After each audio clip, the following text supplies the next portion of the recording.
دکھا دے خواب میں یا رب مدینہ کیسی بستی ہے، دکھا دے خواب میں یا رب مدینہ کیسی بستی ہے، جہاں پر رات دن مولا تیری رحمت برستی ہے۔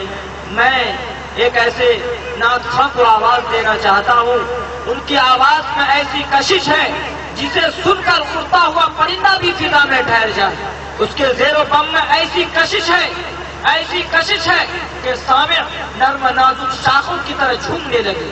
ان کے طرز ادائیگی میں وہ مقناطیسیت ہے جو دلوں کو گرفتار اور آنکھوں کو اشکبار کر دیتا ہے۔ میری مراد جناب قاری خوش دل صاحب قاسمی سے میں عاجزانہ درخواست کروں گا کہ آپ تشریف لائیں اور اپنے نعتیہ کلام سے ہم سامعین کو مستفیض فرمائیں۔ اس شعر کے ساتھ آہٹ پہ کان در پہ نظر، آہٹ پہ کان در پہ نظر، دل میں اشتیاق، آنکھوں کے آنسو سوکھ گئے آپ کے انتظار میں، آنکھوں کے آنسو سوکھ گئے آپ کے انتظار میں۔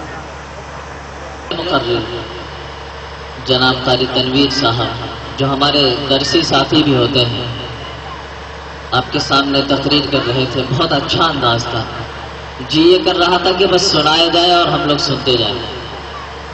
انہی تقریر کے حوالے سے 4 مصرے آپ تک پہنچاتا ہوں بطور خاص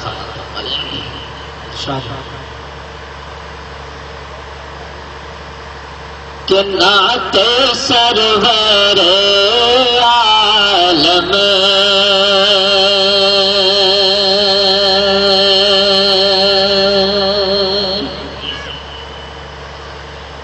نعت سرور عالم گنگنا رہا ہوں میں، نعت سرور عالم نعت سرور عالم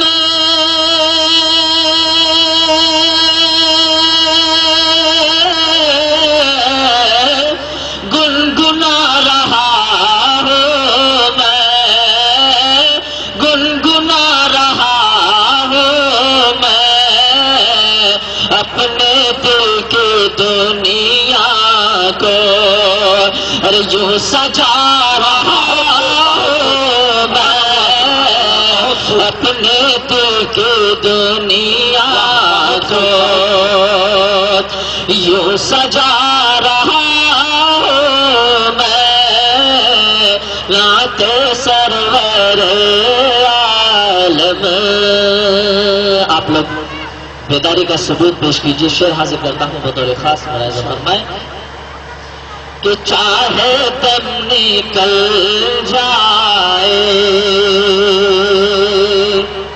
یہ بلال کہتے تھے، چاہے دم نکل جائے یہ بلال کہتے تھے، چاہے دم نکل جائے، چاہے دم نکل جائے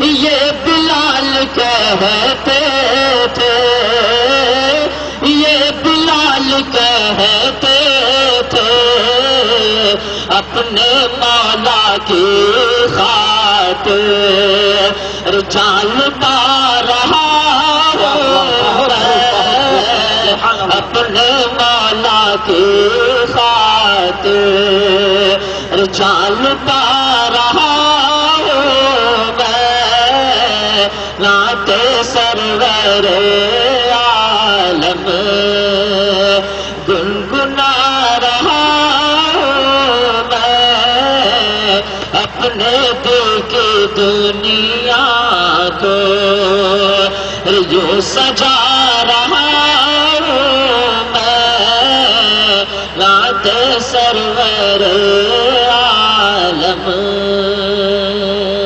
اور آئیے حضرات نعت پاک کے چند شعر اور آپ کے حوالے کرتا ہوں بطور خاص، سماعت فرمائیں۔ ارشاد کہ میرے نبی کا جو بھی دیوانہ ہو جائے. وہ آپ لوگ بیدار ہو کے سنیے.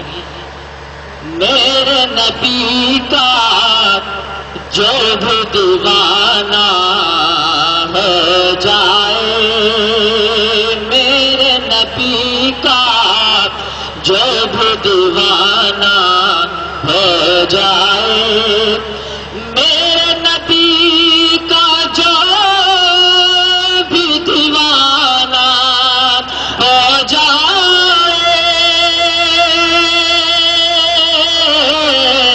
عاشق اس کا سارا زمانہ ہو جائے, عاشق اس کا سارا زمانہ ہو جائے, میرے نبی کا جو بھی دیوانہ ہو جائے. اور حافظ قرآن کے حوالے سے ایک شعر اور آپ تک پہنچاتا ہوں, دعاؤں کے ساتھ ملاحظہ فرمائیں کہ حافظ قرآن ہو جائے جس گھر پیدا, حافظ قرآن ہو جائے جس گھر پیدا, حافظ قرآن ہو جائے جس گھر پیدا,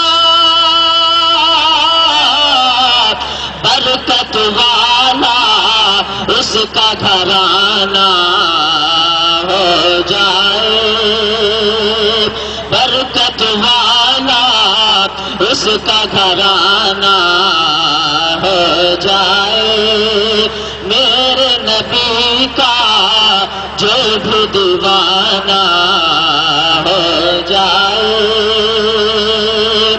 اور دنیا والوں کیسا ہوگا وہ منظر,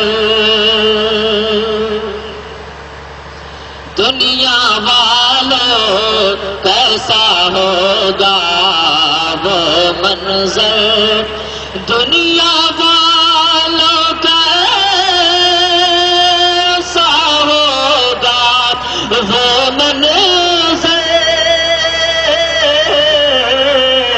کیسا جس دن میرا جانا ہو جائے,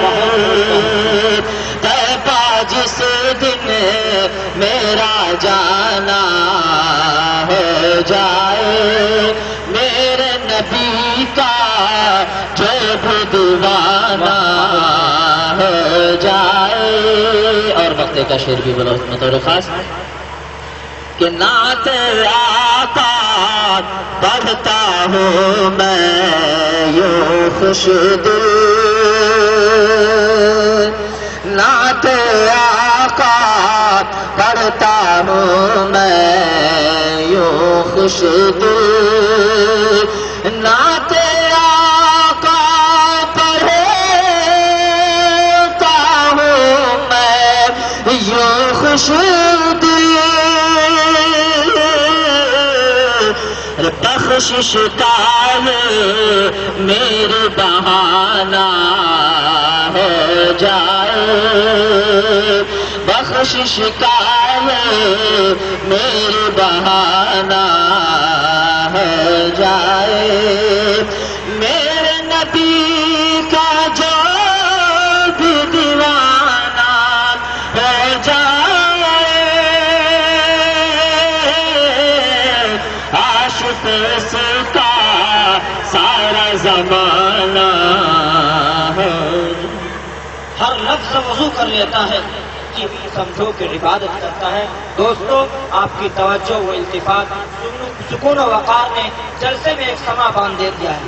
تو آئیے انہی پرکیف لمحات میں ایک ایسے مقرر کو دعوت دوں جن کے لب و لہجے میں رقت, انداز بیان میں سوز و تڑپ ہے. سچ تو یہ ہے کہ وہ تڑپنے تڑپانے, رونے رلانے, ڈرنے ڈرانے کی صفت سے متصف ہے. وہ ہے حضرت مولانا مفتی کلیم الدین صاحب قاسمی, امام و خطیب مسجد کریم ہوٹل دہلی. مدرس مدرسہ شمس العلوم شاہدرہ سے میں بڑی ہی عاجزانہ اور مخلصانہ درخواست کروں گا کہ آپ تشریف لائیں اور اپنی نقطہ آخری تقریر سے ہم سامعین کو مستفیض فرمائیں۔ اہل محفل منتظر ہے دیر سے عالی وقار، آپ کے پرد و نسائی کا ہمیں ہے انتظار۔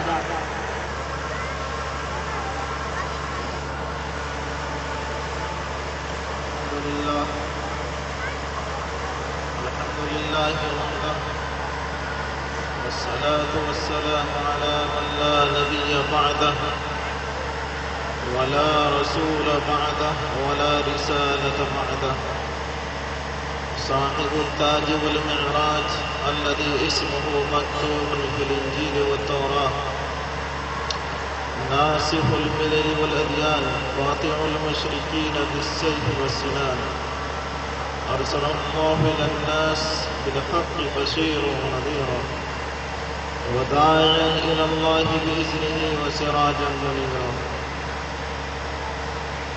أما بعد، أعوذ بالله من الشيطان الرجيم. بسم الله الرحمن الرحيم. قال الله تعالى في كتابه العزيز: إن هذا القرآن يهدي للتي هي أقوم. وقال النبي صلى الله عليه وسلم: أشراف أمتي عملة القرآن وأصحاب الليل. صدق الله مولانا العظيم وصدق رسوله النبي الكريم.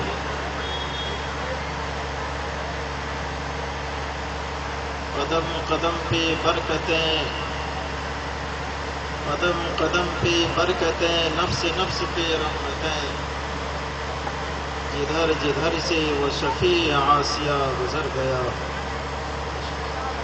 جہاں نظر نہیں پڑی وہاں ہے رات آج تک، جہاں نظر نہیں پڑی وہاں ہے رات آج تک، وہیں وہیں سحر ہوئی جہاں جہاں گزر گیا. وہ سید و سرور محمد نور جہاں، بہتر و بہتر شفیع مجرمہ، نمی گویم چنا یا چنوی، بحری صورت تسر الناظرین، زسرتا زپاتا سر کے بینم، حسینی دل نشینی نازنین. یا رب صلی وسلم دائما ابدا علی حبیبک خیر الخلق کلہم. محترم حضرات علماء کرام اور اسٹیج پر تشریف فرما معزز مہمانان کرام اور سامعین، آج مجھے بہت ہی زیادہ فرحت اور شادمانی محسوس ہو رہی ہے کہ میں آپ حضرات کے درمیان ہوں اور کچھ کہنے کا موقع مل رہا ہے. میں مبارکباد پیش کرتا ہوں آج کے اس پرکیف پڑے پروگرام میں جناب حضرت مولانا شہاب الدین صاحب اور قاری ارشاد احمد صاحب کو کہ وہ اس علاقے کے اندر ایک اہم اور بہت ہی مشہور و معروف ادارہ چلا رہے ہیں. میرا محترم بھائیوں، یہ مدارس جہاں پر قرآن کریم کی تعلیم ہوتی ہے،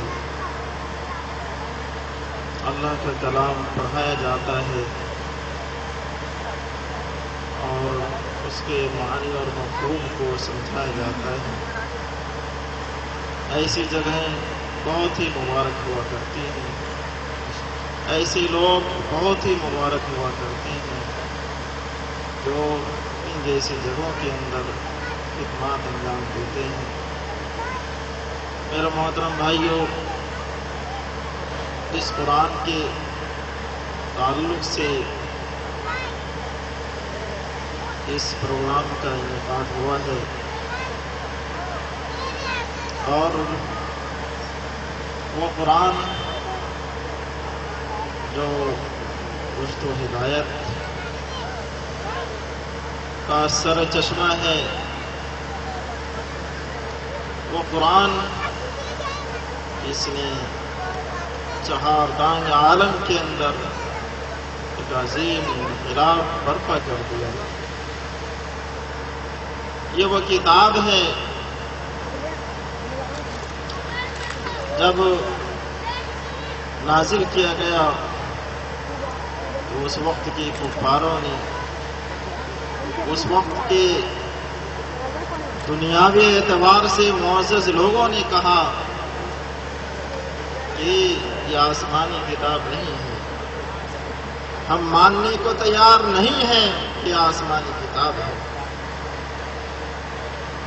اور تھوڑی دیر کے لیے غور کریں تو ان کا دعویٰ اس حیثیت سے کہ وہ صاحب لسان تھے، وہ فصیح اور بلیغ تھے، ان کی چھوٹی چھوٹی بچیاں شعر و شاعری کے اندر مہارت رکھا کرتی تھی، اور ان میں ایک سے ایک بڑا سے بڑا شاعر، ادیب اور کہنا مشق شاعر ہوا کرتے تھے۔ انہوں نے دعویٰ کر دیا کہ نہیں، یہ آسمانی کتاب نہیں ہے۔ قرآن کریم کہتا ہے کہ انہوں نے کس طرح کہا، لَوْ نَشَاءُ لَقُلْنَا مِثْلَ هَذَا، کہ اگر ہم چاہیں تو اس جیسی کتاب ہم بھی پیش کر دیں۔ انہوں نے دعویٰ کر دیا، لَوْ نَشَاءُ لَقُلْنَا مِثْلَ هَذَا، اگر ہم چاہیں تو اس جیسی کتاب ہم بھی پیش کر دیں۔ انہوں نے دعویٰ کر دیا، انہیں فخر تھا اپنی زبان دانی پر، انہیں فخر تھا اپنی فصاحت و بلاغت پر، انہیں فخر تھا اپنی علمی دانی پر۔ انہوں نے کہہ دیا کہ ہم چاہیں تو ایسا کلام لا سکتے ہیں۔ تو رب کائنات نے نبی اکرم صلی اللہ علیہ وسلم کی زبانی کہلوایا، اے نبی آپ کہیے، قل لئن اجتمعت الانس والجن على ان ياتوا بمثل هذا القرآن لا ياتون بمثله ولو كان بعضهم لبعض ظهيرا۔ اے نبی آپ فرما دیجئے کہ تم تو کیا صرف انسان نہیں بلکہ جنات اور جتنے بھی تمہارے حمایتی ہیں ان سب کو ملا لو، تنہا نہیں، اپنی اکیڈمی بنا لو، اپنے حمایتی کو بلا لو اور اس جیسا قرآن پیش کر دو۔ انہوں نے دعویٰ کیا تھا، انہوں نے چیلنج کیا تھا، اللہ نے کہلوا دیا۔ ہے کسی میں ہمت جو اپنی زبان دانی میں فخر رکھتے ہیں، آؤ میدان میں اور اس جیسی کتاب کے مثل کوئی کتاب پیش کر دو۔ ابھی تو دعویٰ کر رہے تھے، ابھی کہہ رہے تھے کہ ہم اس جیسی کتاب لے آئیں گے۔ میرے دوستو، وہ قوم بڑی باغیرت قوم تھی، انہیں للکارنا آسان نہیں تھا۔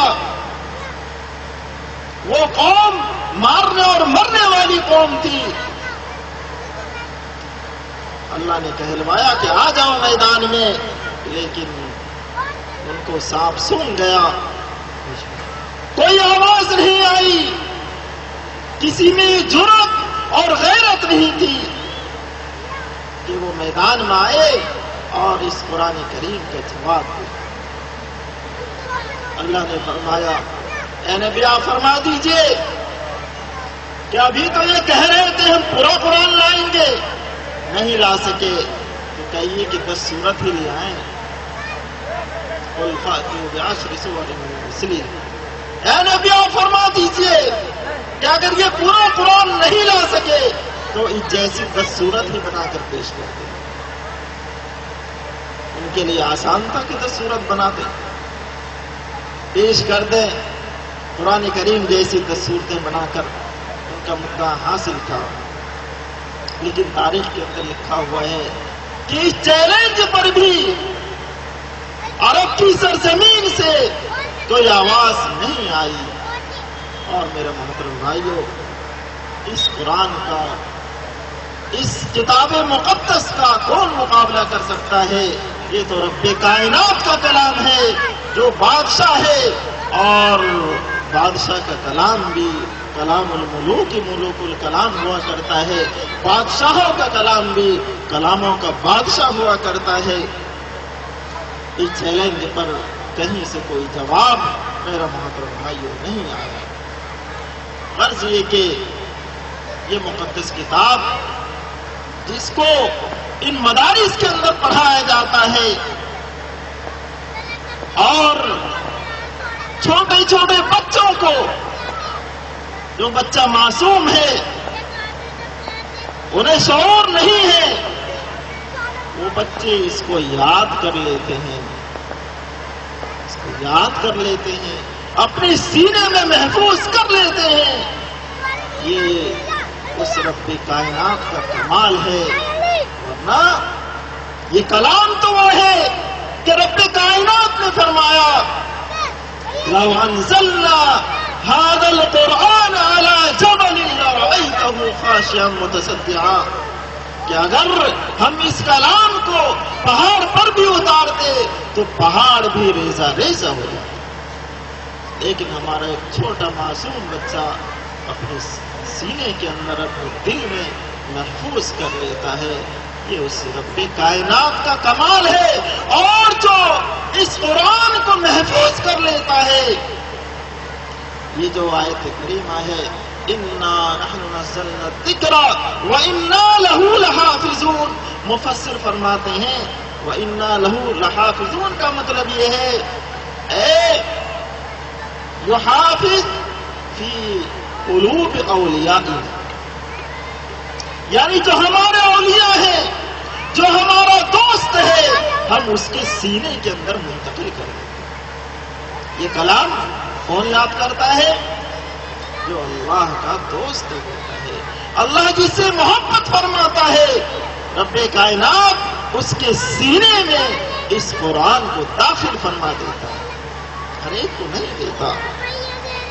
اور جس کو رب کائنات نے اپنا کلام دے دیا، اپنا دوست بنا لیا، اگر ہم اس کو گری ہوئی نگاہوں سے دیکھیں، لو جی یہ مسجد والے ہو گئے، مدرسے والے ہیں، یہ اب ٹکڑوں پہ پلنے والے ہو گئے، ایک عام نظریہ ہے لوگوں کا۔ میرا محترم بھائیو، ایسا نہ سمجھیے، یہ دنیا فانی ہے۔ اگر دنیاوی اعتبار سے کوئی مالدار ہو گیا، بڑی عمدہ عمدہ گاڑیاں ہیں، بڑی بڑی بلڈنگوں کا مالک ہے، اس کا سکہ چلتا ہے، لیکن یہ ساری چیزیں بیکار ہیں۔ اور جس کے دل میں قرآن محفوظ ہو گیا، کل قیامت میں رب کائنات اس سے فرمائے گا اے حافظ آ، یہ پڑھو، آؤ پڑھو، اور مرتل اور ترتیل کے ساتھ پڑھو، ورتقی، اور چڑھتا جا، پڑھتا جا اور جنت کے درجوں میں چڑھتا جا۔ کیا فضیلت ہے حافظ قرآن کی کہ رب کائنات نے اسے جنتی بنا دیا اور کہہ دیا اے حافظ قرآن تو جنت میں پڑھتا جا اور چڑھتا جا، تیری جگہ وہ ہے جو تیری آخری آیت ہوگی، فَإِنَّ مَنْزِلَكَ آخِرَ مَا تَقْرَأُ، تیرا ٹھکانہ وہ ہوگا